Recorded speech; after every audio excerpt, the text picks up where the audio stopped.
Good evening. Thank you very much for joining us. This is Nationwide on the network service of the NTA. I'm Ruth, Aguele. Let's start by telling you that Nigeria says it will do everything within the limits of resources towards supporting the consolidation of democracy in the West African sub-region. Well, President Muhammadu Buhari made the pledge while playing host to his Burkina Faso counterpart, President Mark Christian Kabore, who was on a one-day official visit to Nigeria. Let's get the details from State House correspondent Adamu Sambu.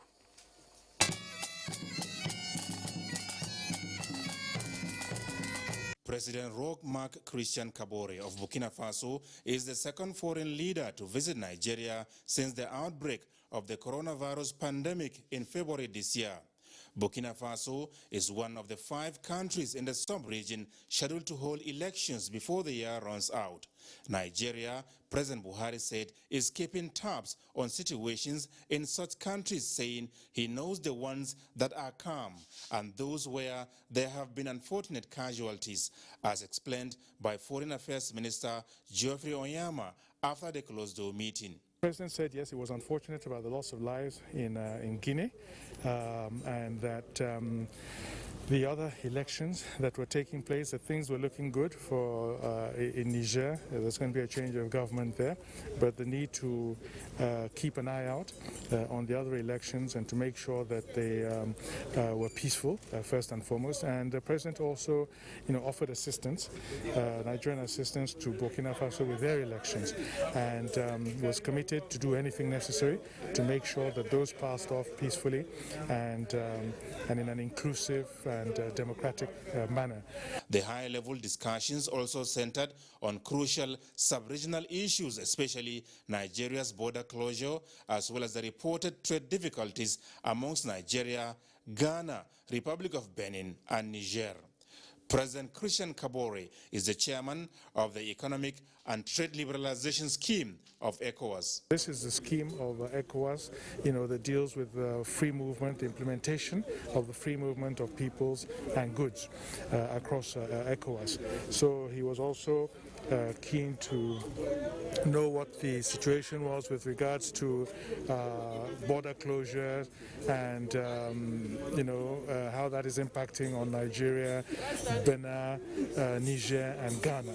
Mr. President, restated Nigeria's commitment to do everything possible to stabilize the sub-region and facilitate, inter-community trade.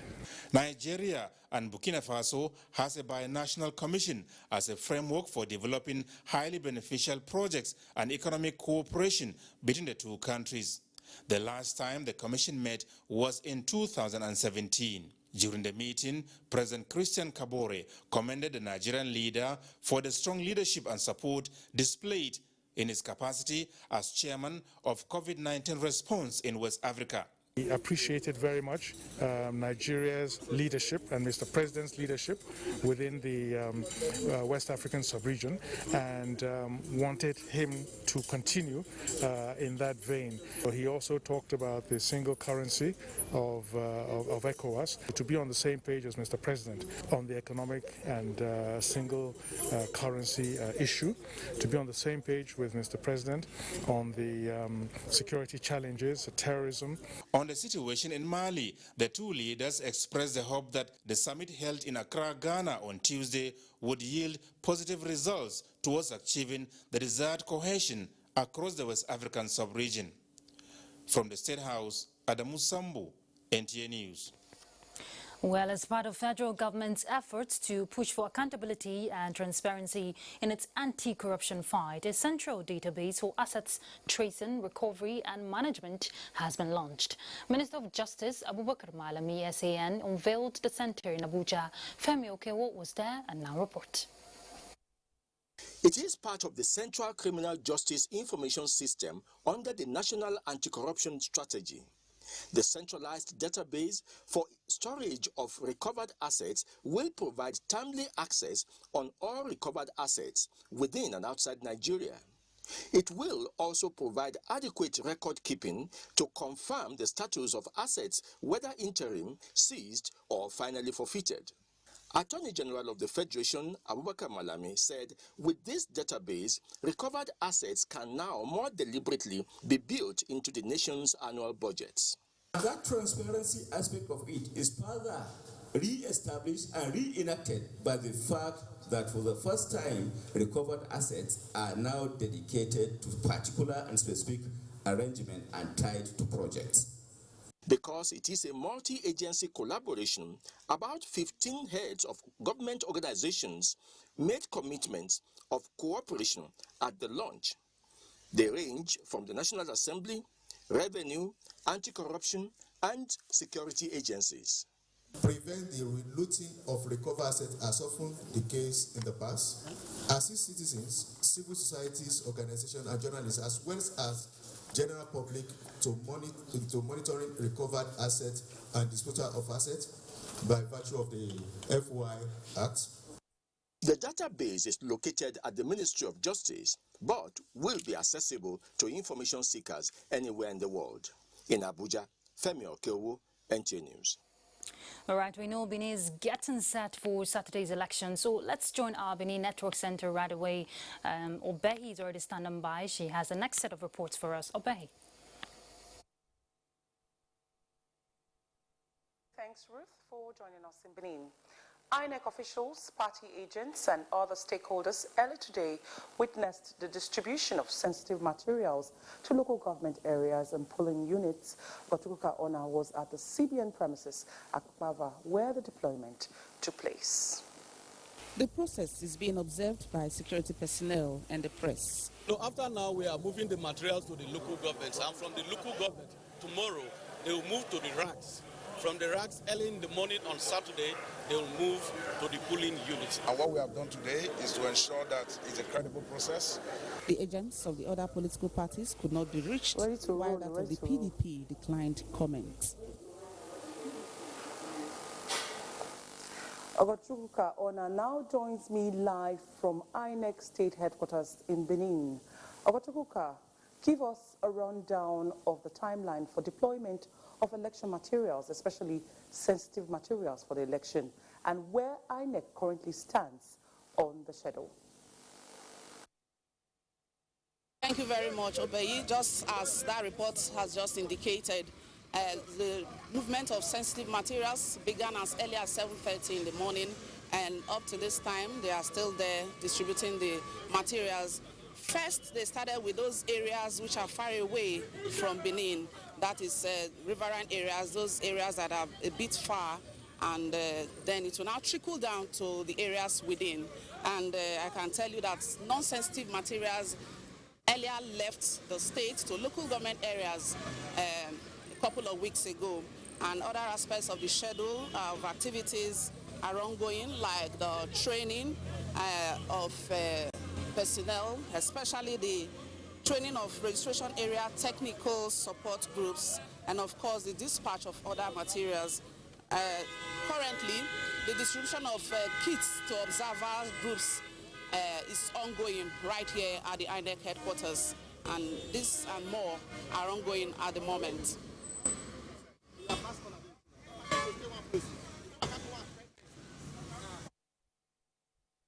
Main plan factors riverine communities like Gele and perhaps what INEC has said about early arrival of voting materials to far-flung and difficult to reach terrains? Yes, that's why they have given priority to those areas which are far away, like the Gele area, for instance, you just mentioned. They left earlier than the other areas to avoid what has been happening in the past, where materials and personnel arrive late to polling units, thereby delaying the process of accreditation and voting. And I can also tell you that security personnel are accompanying the materials to the local government areas. Then they will sleep over, and tomorrow other personnel like the returning officers, supervisors will now go along with the materials, and security personnel to the registration area councils, and this will ultimately make the process very early, because as early as 5 o'clock in the morning, they will move on to the polling units.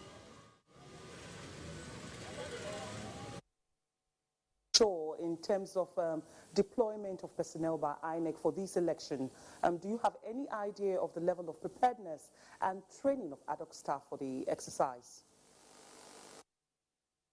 Yes, according to records, about 20,000 ad hoc personnel have been deployed for this exercise, and youth corps members are forming a larger percentage of this, and they are to serve mostly as presiding officers, while students of federal tertiary institutions across the country are to serve as assistant presiding officers. All the ad hoc staff have undergone one training or the other, and a refresher is to be done for the collation officers who have just been trained. They are the last to be trained in the series of trainings. Information I gathered here indicates that they just finished their training, and a refresher is supposed to be taken again tomorrow. Ogatuka Olna, our correspondent at the State INEC headquarters in Benin. Thank you so much for the update. A key ingredient of elections is peaceful conduct. The Nigerian police is confident that its operatives have got the situation under calm and effective control. Good luck, Inaini reports. The DIG, who described election not as a do-or-die affair, warned those with criminal tendencies to desist, as the security agencies will not spare anyone found wanting. He said adequate arrangement has been put in place to provide security. Our objective is to provide an enabling environment for free and fair election that will remain a reference point in election security. Meanwhile, the police, the army, and other security agencies are going around the city of Benin on a show of force.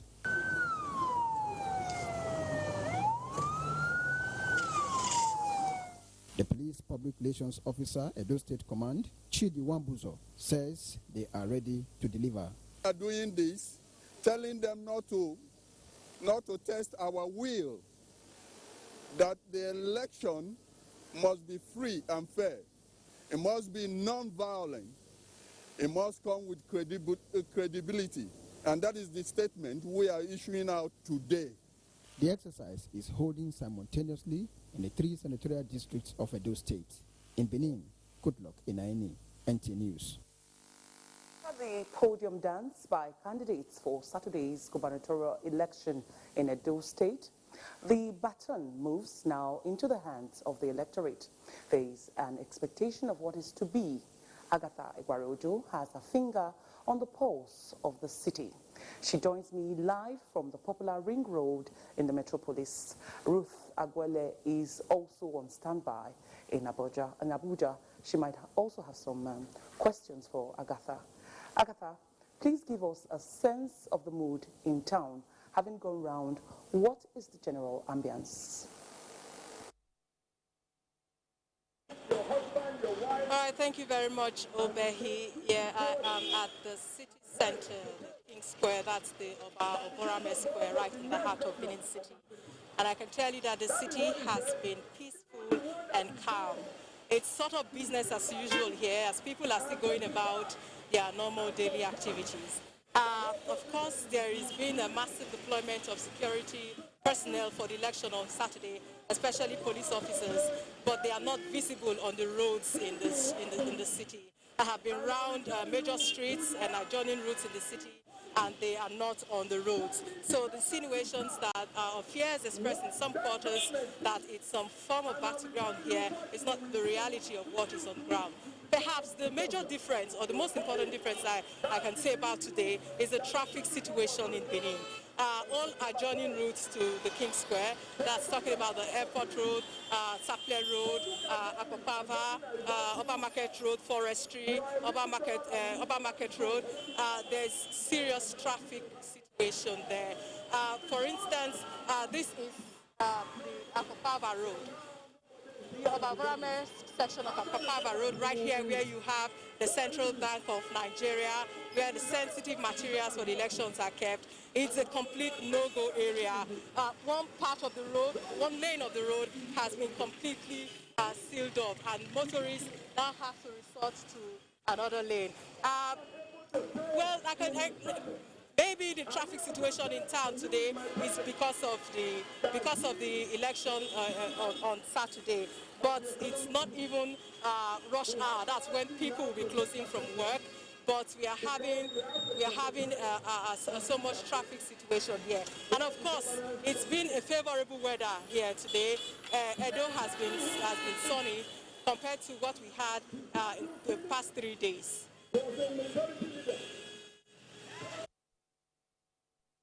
Clearly, I'm sure you've had an opportunity to feel the pulse of the people in terms of the expectations from the government. What are some of the top developmental issues that readily comes to mind when you asked about infrastructure? All right, Ruth, like I said, before I came here, I have been around major streets in the city, adjoining streets in the city, and I had cause to talk with some of the people. And I can tell you that their major concern is to have somebody that will lead them aright, create the right environment for them to prosper and make a decent living. They are concerned about provision of more roads, good schools, steady power supply, a civil environment for those who want to do business or for those who are in business so their businesses can prosper. In a nutshell, they want a person that will fulfill their yearnings and aspirations, and someone who will listen to them. And part of the yearning, would you say the people are ready and eager for Saturday? Ruth, it's kind of a mixed feeling here. For some of the people I spoke with, of course, they are eager and cannot wait for Saturday to come. But for some others, they are still wary about the security situation, what it may be like on Saturday. But but all I can say is that they really are ready to come out for the election. And it was really heartwarming to know that some of them still acknowledge the fact that Nigeria is in a COVID-19 pandemic situation and Edo State is not left out. And they really understand that just as they go to the polling units with their PVCs, they have to go with their face mask, because INEC has said no face mask, no PVC, no voting. Thank you very much, Agatha. They are correspondent reporting live from Ring Road in Benin. Thank you very much, Agatha. Okay, and also would like to thank Obehi for contributing from our Benin Network Center. This is Nationwide on the network service of the NTA. A break is next for us. We'll be back. Stay tuned.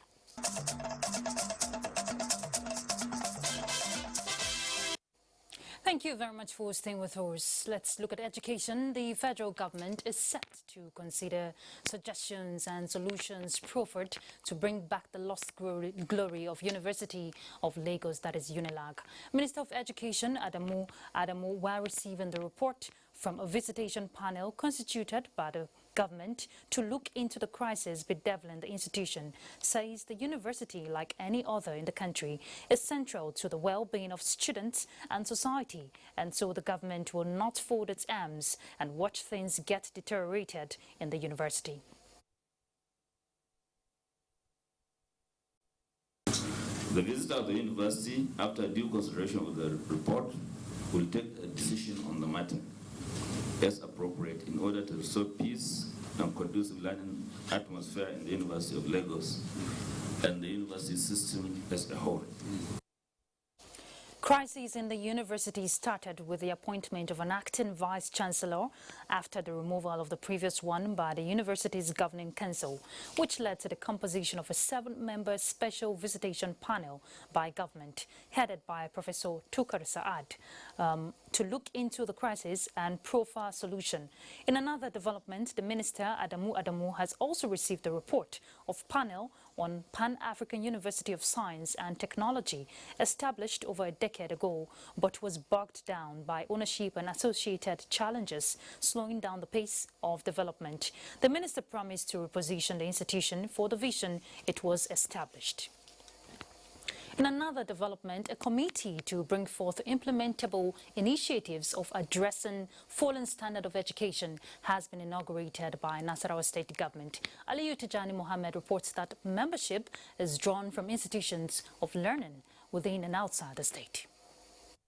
committee is to take inventory of all science schools, vocation and relevant technology centers with a view to upgrade them to meet contemporary demands. Similarly, it is expected to examine the trend of enrollment in basic schools so as to determine out-of-school gap with particular emphasis on the girl child. State Commissioner for Education is to chair the committee. A lot has to be done in northern Nigeria to enable us bring education to the standard that we all desire. Capacity building of teachers in the state is another area of interest. The committee is expected to advise government on how to train and retrain them. It is important to state that this administration places education on the front burner of our policy thrust. This is because all-time reality shows that education is the pivot of development in all ramifications. The inauguration of the committee is a follow-up to the recommendation of a baseline survey on the state of education sector in Nasarawa State. In Lafia, Aliu Tijan Mohammed, NTA News. And in Makurdi, we hear that the state government has announced reopening of schools from September 21, 2020. Now, this was disclosed by the Commissioner for Education in Makurdi, Charles Abba, will tell us more. Following the strict adherence to NCDC protocol and eventual drop in number of cases for the virus, various states, including Benue, have resolved to reopen schools from primary to the tertiary institutions. Commissioner for Education, Professor Dennis Itiavia, who announced that of the state, said all necessary measures have been taken to avoid infections of the pandemic in both public and private schools. Schools will resume here on September 21st, and the term will end on Friday, 18 December 2020. He added that all stakeholders in the education sector have been intimated with the required guidelines. In order to avoid congestion in campuses, for Benue State University like this, the head of agencies will have a COVID-19 committee. They will decide on which faculties will come to school on certain days so that the campus will not be congested. Okay, let's head to Lagos now to join Ruth. She's going to bring us the next set of reports. Ruth?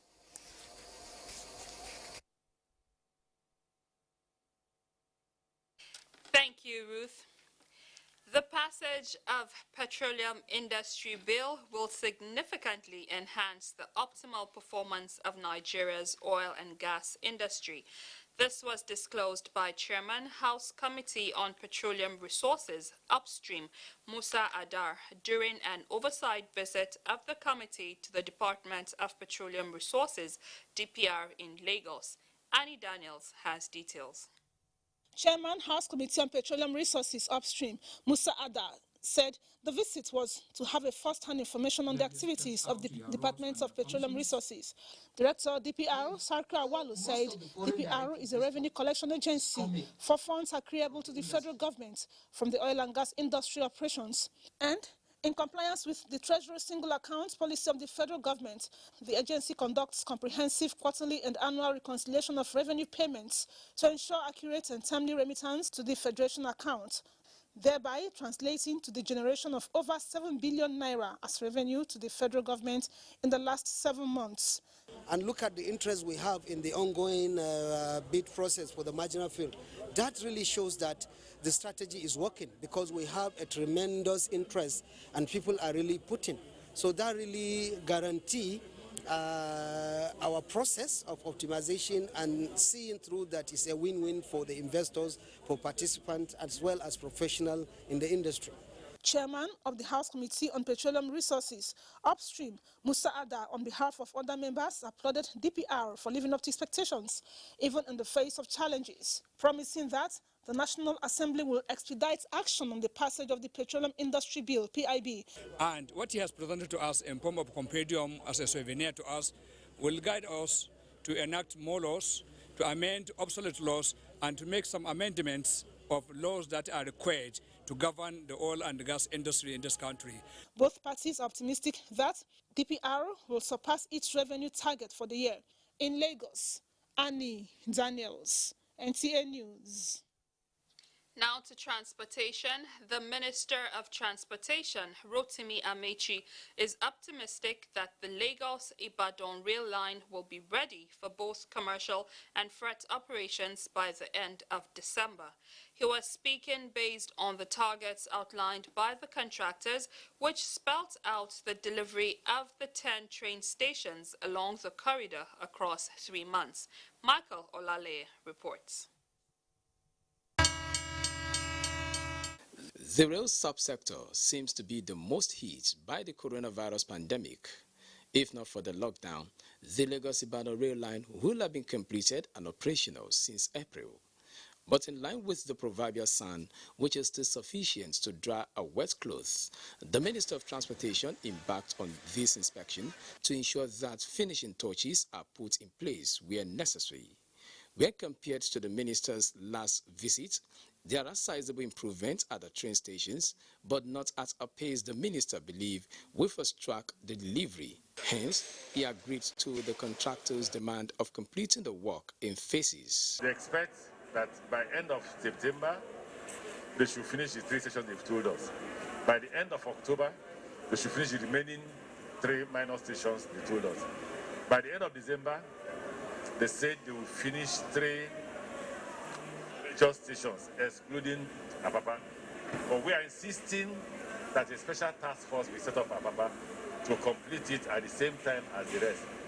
We are discussing with the contractor because we can't just jump in on the track. The rolling stocks are ready. That's one of them we use here. But we have to make sure safety first. And as far as they are still working here, we have to collaborate with them. With the laying of tracks finally completed along the corridor, it is a matter of time which will be determined by legislative assent for the award of 2 rail projects along the eastern corridor. In Lagos, Michael Olale, NTA News. Contractors working on the maintenance of the 3rd mainland bridge have replaced the 4th expansion joint as effort is being intensified to replace all identified worn-out expansion joints on the first phase. Abolade Salami brings us an update. The maintenance works being carried out on the 3rd mainland bridge from Adekunle to Adeniji-Adele axis is to ensure that integrity of the bridge is kept intact by replacing all worn-out joints and resurfacing of bad portions on the road. We are starting now to work in the water because there are 3 different working. The first one is the joint on top of the bridge, then some repair of the pile cap and some repair of the pile. So we are starting now. We have a barge that is coming. Although motorists have had to deal with daily traffic congestion, they are coming to terms with the importance of the rehabilitation work. And as long as there's excellence in managing, the traffic and understanding that it's about both the executors and the general public, then I think we're on track. Because the way they are telling us that they have already perfect the alternative route for us. But on getting here now, it's not what we are expecting. As the ongoing repairs and rehabilitation enters its 8th week, the pace of work has visibly improved as the contractors and workers are now more knowledgeable about what to do as the work progresses. In Lagos, Abolade Salami, NTA News. And from the 3rd mainland bridge in Lagos, it's back to Ruth in Abuja for more reports. Many thanks, namesake. Maritime security in Nigeria will be taking a new course in a strategic partnership between the Nigerian Air Force and the Nigerian Maritime Administration and Safety Agency, NIMASA. Defense correspondent Najata Tijani reports.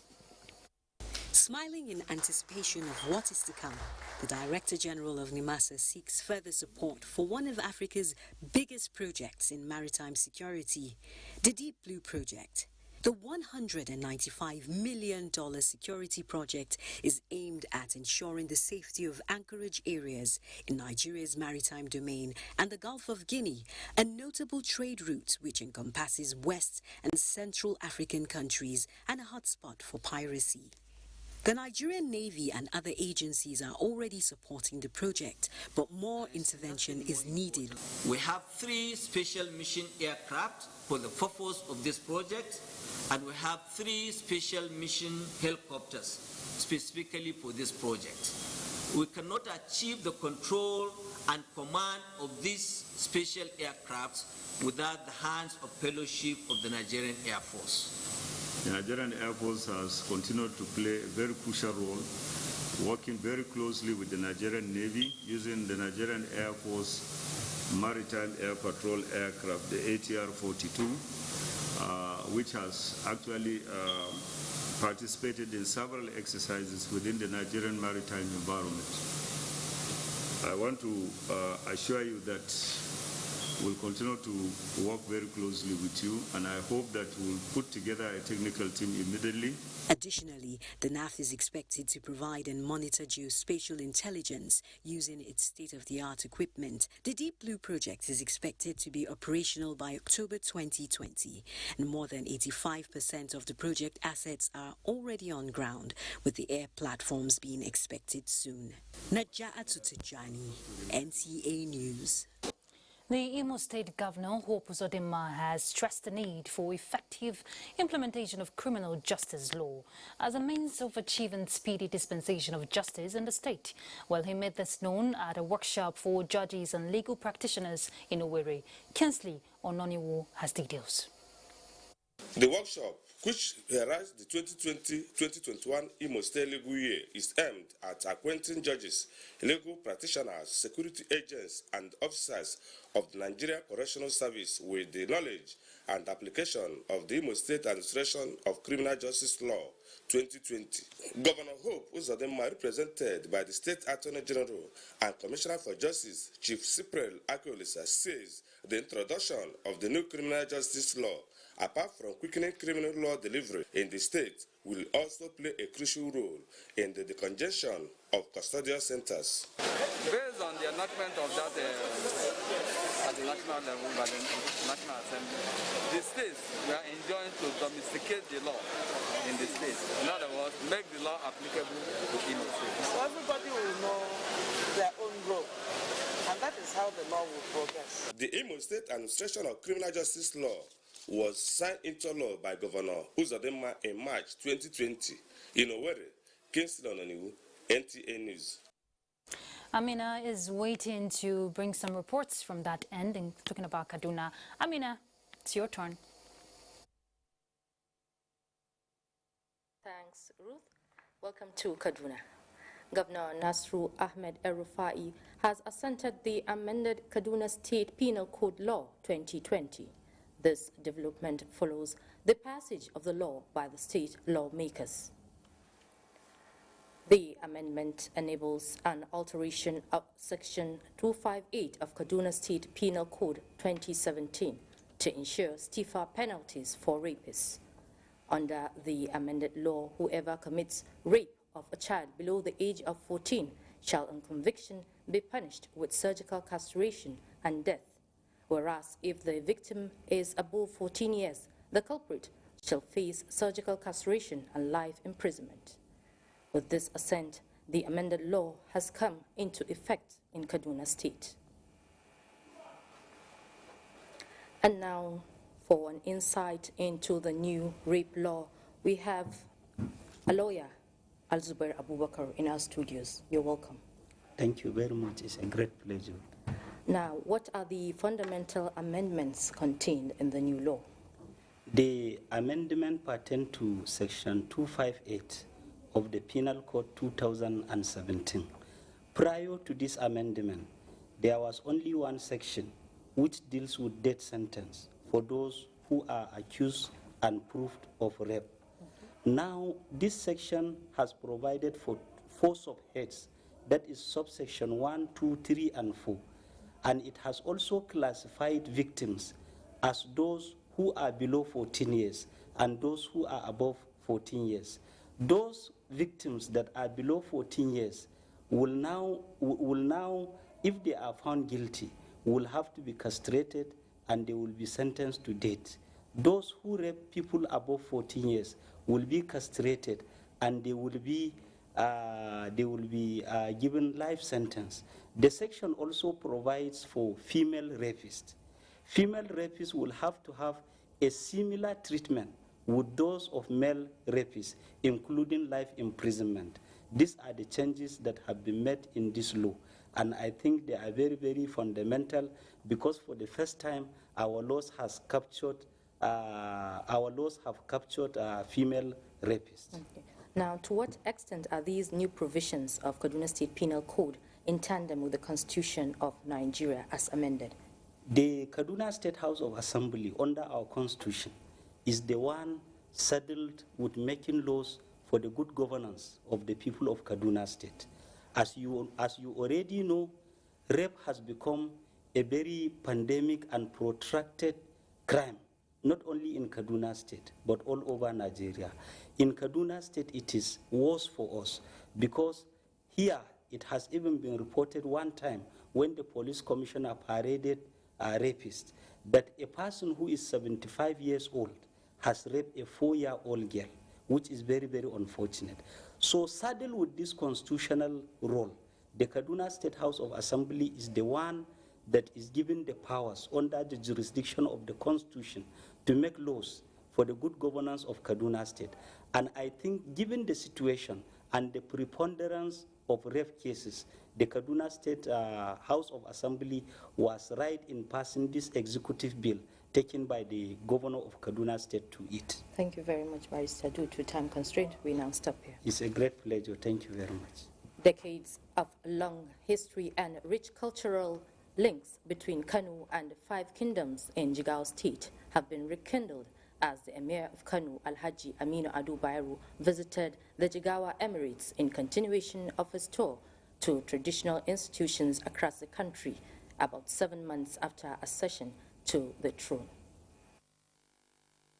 The significance of the Emir of Kano's visit to the 5 Emirates in Jigawa State cannot be overemphasized, considering their strong historical connections and the fact that Jigawa was created in 1991 out of Kano State.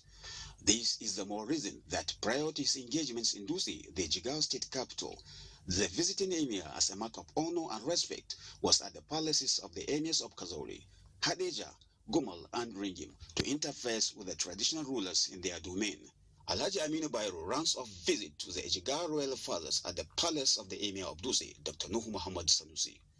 While exchanging views with Governor Muhammadu Badr Abubakar, Emir of Kano, Alhaji Aminu Ado Bayero says the tour is to uphold the tradition left by his late father, Alhaji Ado Bayero, aimed at reaching out to governments and traditional institutions to further strengthen ties and build bridges for a peaceful and prosperous Nigeria. Jigawa and Kano states came from the same ancestors, so we thank God for the creation of the state. This has really brought rapid socio-economic development to its people.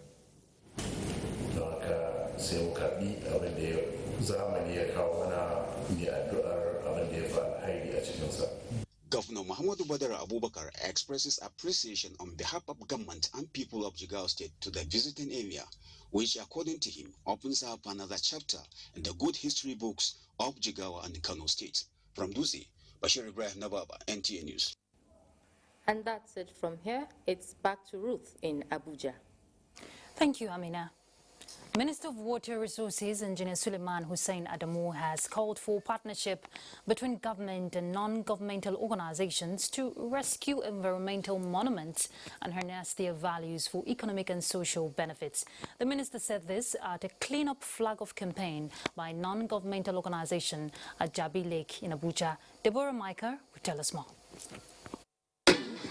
Jabi Lake serves residents of the Federal Capital Territory in various capacities. To some, it is a relaxation spot, while for others, it's a fitness center. But its hygiene and sanitary condition has left much to be desired, prompting the need for a clean-up exercise by the #2 Initiative for Healthy Environment, supported by the Minister of Water Resources. Suleiman Hussein Adamu noted that Jabi Lake has a chilling potentials which are yet to be explored. I'm very, very happy and proud of this NGO that they are taking the initiative. Everywhere in the world, societies progress when there is a partnership between government and the people. You don't sit down and and say, government must do this for you, especially when it has a direct impact on you. I appreciate the good initiation of number 2. I will continue to partner with them. Fati Eriaye is the coordinator of the sanitation exercise. She says her NGO is in the vanguard of eradicating open defecation and plastic solution to maximize environmental values. People come here to relax, to enjoy themselves, but it is dirty. People use this place to defecate, and they also throw away plastics. If you look around the water, you see plastics everywhere, which is harmful to the water, and in turn harmful to the people that come here as well. This is just the flag of our monthly sanitation exercise. So we hope to do this at least once a month. Jabi Lake is in urgent need of a toilet facility. Deborah Micah, NTA News. Port Harcourt will be our last stop, plus we join Jenny. Jenny, it's your turn. Very much, Ruth. Hello and welcome. The Senate Committee on Ecology and Climate Change has thrown its weight behind the advocacy for the transition from fossil fuel to renewable energy. This is at a capacity building training for policymakers on just energy transition by the Environmental Rights Action Friends of the Earth in Port Harcourt. Robinson Derataide reports. The world is redirecting its energy production from fossil fuels to renewable energy to save the environment from degradation and protect human health. Fossil fuels have been major contributors to global warming and climate change due to the release of carbon dioxide and other greenhouse gases into the atmosphere. With the common sight of oil spills in the Niger Delta region resulting to deaths and damage of the ecosystem, stakeholders are pushing for the adoption of renewable energy, given its abundant resources in Nigeria. They called for speedy passage of the Renewable Energy Bill at the National Assembly. In the future, we want energy and access that is clean, reliable, affordable, promote healthy environment and decent green jobs. The Environmental Rights Action is pushing from a transition from oil dependence and moving towards renewable energy. And if the world is going that way, we cannot be left behind. Or else, we will become a net importer of energy and energy infrastructure in the next 30 years. The Environmental Rights Action also urged government to increase its effort in ending illegal oil bunkering in the Niger Delta region. In Port Harcourt, Robinson Derataide, NTA News. Need for effective implementation of policy documents by government at all levels and consistent advocacy to eliminate violence against women and girls formed the core of deliberations at the launch of the United Nations Spotlight Initiative in collaboration with the Cross River State Government. Paul Abel reports. Established in November 2017, the Spotlight Initiative, already in 8 African countries, including Nigeria, is predicated on number 5 and 16 of the Sustainable Development Goals, geared towards eliminating violence against women and girls. Built on 6 pillars, which are laws and policies, institutional strengthening, prevention, services, data, and women movement, various speakers at this Spotlight Initiative meeting here harp on collaboration by major stakeholders to achieve its objectives. We're sure the good people of Cross River State will definitely reap the rewards of this project. This vision is expected to realize by addressing the leakage between sexual and gender-based violence. The program is timely and highly needed because, for some reasons, incidences of violence against women and girls is on the increase in the country. The Cross River State government, as a way of support, is pledging commitment to the advocacy against gender-based violence with existing structures. We promise that we'll continue to strive to be number 1 in terms of its implementation. Cross River State is among 6 states in Nigeria where the program is being implemented. In Calabar, Paul Abel, NTA News. States, government and the people have been urged to take proactive measures to enhance prompt response to flood situation in the country. Director General National Emergency Management Agency NEMA, Muhammadu Mohammed, treated this when he visited the Deputy Governor of Akwa Ibom State, Moses Ekpo, in Uyo. Charity James reports.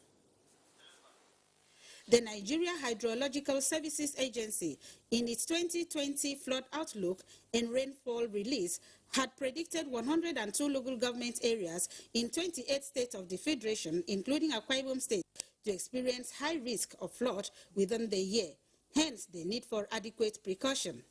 Sequel to this, NEMA has taken a step through flood advocacy to flood-prone states, including Akwa Ibom states.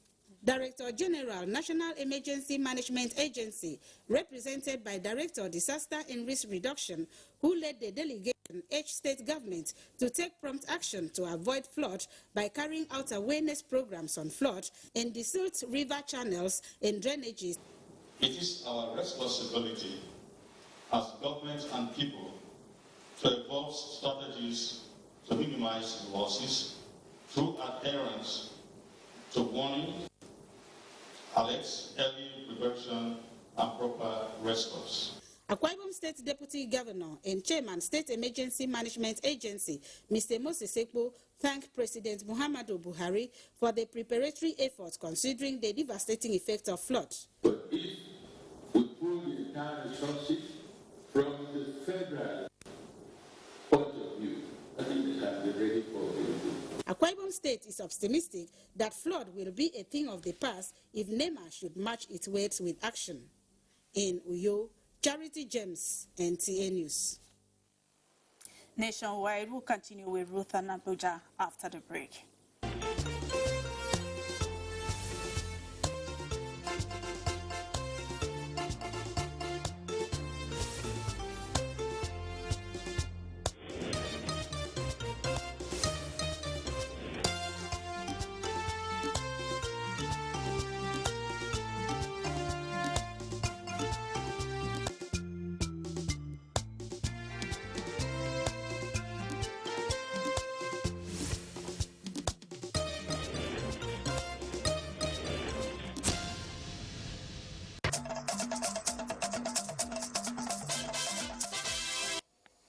Thanks for staying tuned. At a critical time, the nation is battling with challenges of insecurity and other tougher situations like the coronavirus pandemic. The utterances of some prominent Nigerians are threatening the continued relative peace and unity of the country. This is prompting concerns from different quarters, with Citizens for Good Governance as the latest to show discountenance to such uncharitable remarks. Abuja Akwanga will tell us more. Action is coming against the recent statements by Nigeria's former President Olusegun Obasanjo and the Nobel laureate Professor Wole Soyinka over what the group termed as divisive and inflammatory. Citizens Action for Good Governance says the social status of the personalities in question should promote peace and foster uncommon love and patriotism to the Nigerian vision as laid down by its foundation fathers. Nigeria is not in a state of disarray nor extinction, as he claims, but President Muhammadu Buhari-led administration has done what other administration could not do for the past 21 years in Nigerian democratic history. The group underscores government effort at restoring peace to the northeast and advised Nigerians, regardless of the differences they share, to avoid any act that could undermine the security of the country.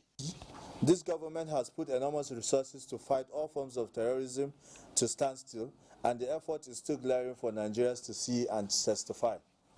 There is massive infrastructural development ongoing across the country despite the dwindling price of oil, and the economy has witnessed enormous growth from the diversification effort of the President Muhammadu Buhari's administration. On issues of the regulation of the downstream oil sector and increase in electricity tariff, the group says Nigerians should exercise patience and give the new economic regime time to end the era of artificial demand function that seems to empower only few. In Abuja, Abubakar Usman Akwanga, NTA News.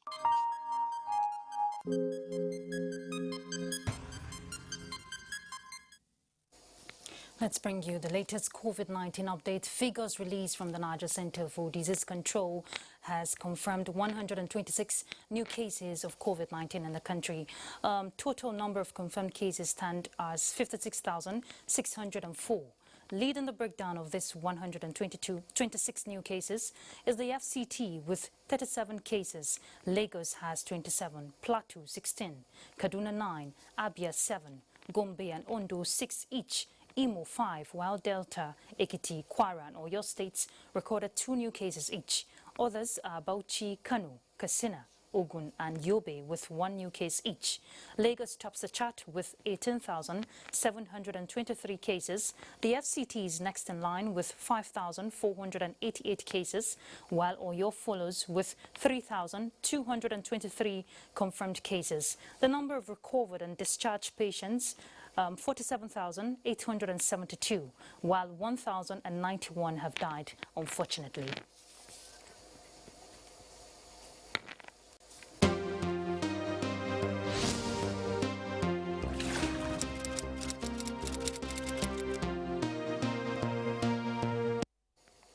All right, we're done with Nationwide. We do appreciate your company. I'm Ruth Aguele. Bye.